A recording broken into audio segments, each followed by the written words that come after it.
அன்புள்ள நண்பர்கள் அனைவருக்கும் வணக்கம். ஓம் குருர் பிரம்மா குருர் விஷ்ணு குருதேவோ மகேஸ்வரः குரு சாட்சாத் பரபிரம்மா தஸ்மை ஸ்ரீ குரவே நமः. குரவே சர்வலோகானாம் விஷஜே பவரோகிணாம் நிதயே சர்வ வித்யானாம் ஸ்ரீ தக்ஷணாமூர்த்தயே நமः. எல்லா அனைத்து விதமான குருமார்களுக்கும் ஆதி குருவாகிய சிவனுக்கும் ஆதியோகி சிவபெருமானுக்கும் எனது பணிவான வணக்கங்களை தெரிவித்துக் கொண்டு நண்பர்கள் அனைவருக்கும் நம்ம குரு பயிற்சி அதை பற்றி தான் பார்க்க போகிறோம். குரு அப்படின்றது நம்மளை காக்கக்கூடிய கடவுள் அப்படின்ற ஒரு கடவுளாகவே கூட நம்ம நினைக்கலாம்.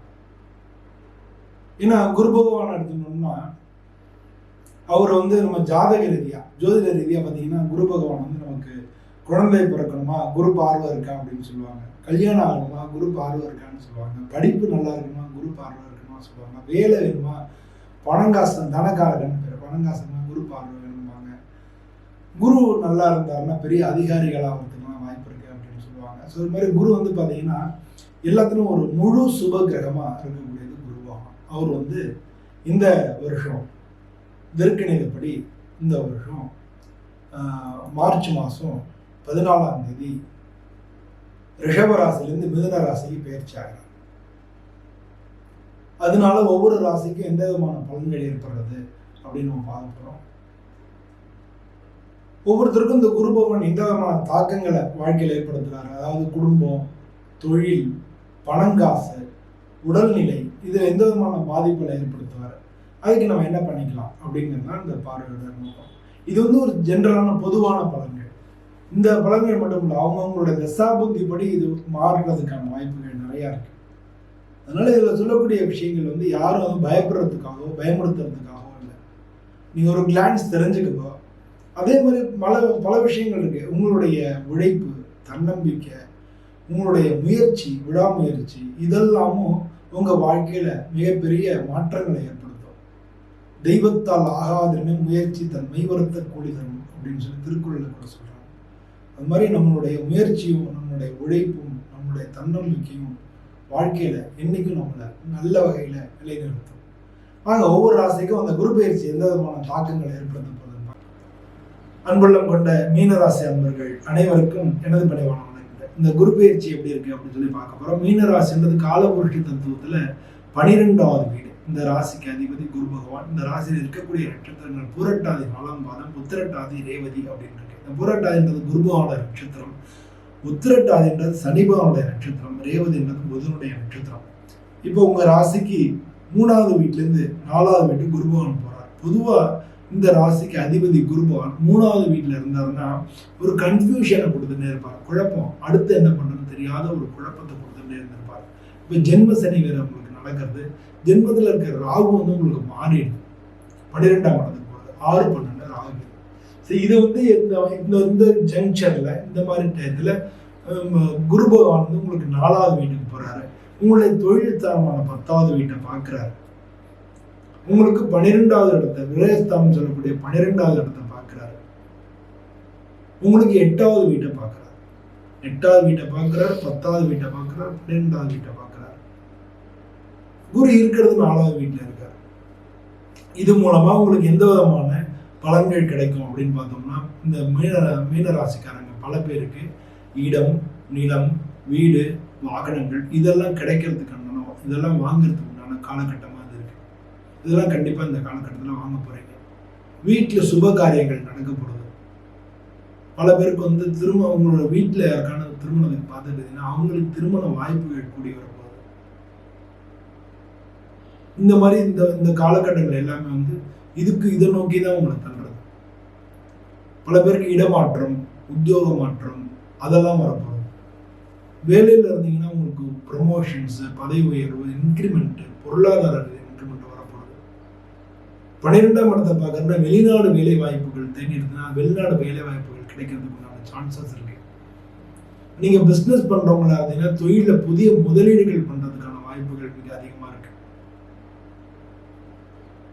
புதிய விஷயங்கள்ல முதலீடு பண்றது மூலமா அதுல மட்டும் நீங்க ஜாக்கிரதை. ஒப்பந்தங்கள் எதுவும் கையெழுத்து போடுறதுக்கு முன்னாலே ஒரு தரத்துக்கு 2 தரம் படிச்சு பார்த்துட்டு கையெழுத்து போடுறதுக்கான கையெழுத்து போடணும்.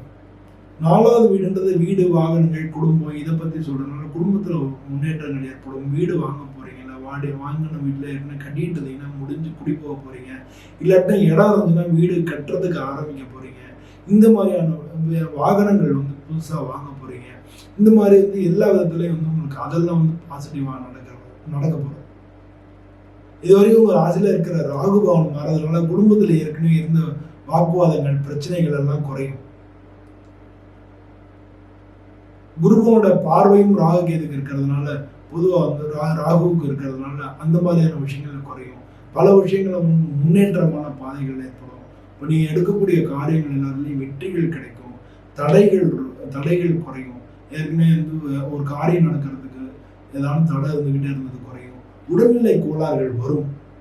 உங்களுக்கு இந்த ராசிக்காரங்களுக்கு உடல்நிலை கோளாறுகள் வரும். நீர் சம்பந்தப்பட்ட விஷயங்கள், தைராய்டு அது மாதிரியான விஷயங்கள், அந்த மாதிரியான பிரச்சனைகள் வரும். உடல்ல தோல் சம்பந்தப்பட்ட பிரச்சனைகள் வரும். இதெல்லாம் நீங்க உடனே டாக்டர்கிட்ட காமிச்சு நிவர்த்தி பண்ணிக்கணும். உங்களுக்கு இல்லாட்டினாலும் உங்க வீட்டுல உள்ளவங்க யாருக்கான ஒருத்தருக்கான உடல்நிலை கோளாறுகள், மருத்துவ செலவினங்கள் இதெல்லாம் வரதுக்கான வாய்ப்புகள் இருக்கு. இப்போ நான் பாசிட்டிவாகவும் சொன்னேன், நெகட்டிவாகவும் சொன்னேன். இந்த மாதிரியான விஷயங்கள் அப்படியே நடக்குமானா அது சந்தேகம். ஏன்னா உங்களுடைய ஜாதகத்துக்கு அதுக்கு இது மாதிரி நடக்கிறதுக்கு இதனோட இன்டென்சிட்டி எவ்வளவு தூரம் நடக்கும் அப்படின்னு தெரிஞ்சுக்கணும்னா உங்களுடைய சுய ஜாதகத்தை பார்க்கணும். என்ன தசாபுதி நடக்கிறது, அப்ப அந்த கிரகங்கள் எங்க இருக்கு, அதுக்கும் குருவுக்கு என்ன விதமான தொடர்புகள் இருக்கு, அப்போ வந்து இதுல எவ்வளவு நடக்கும் அப்படின்னு அப்படி பார்க்கணும். அப்படி பார்க்கணும்னா உங்களுடைய குடும்ப ஜோதிடர்கள், உங்க பக்கத்துல இருக்கக்கூடிய ஜோதிடர்கள் அவங்கள்ட்ட கொண்டு ஜாதகத்தை காமிச்சு நீங்க பார்த்துக்கணும். ஆனா ஜாதகமே எப்ப பார்த்தாலும் பார்த்துட்டு இருக்க வேண்டிய இல்லை, அதுபடிதான் நடக்கும் அப்படின்றதும் கிடையாது. ஜாதகம்ன்றது ஒரு விஷயத்த புரிஞ்சுக்கிறதுக்காக, காலம் எப்படி புரிஞ்சுக்கிறதுக்காக பார்க்குறோம்.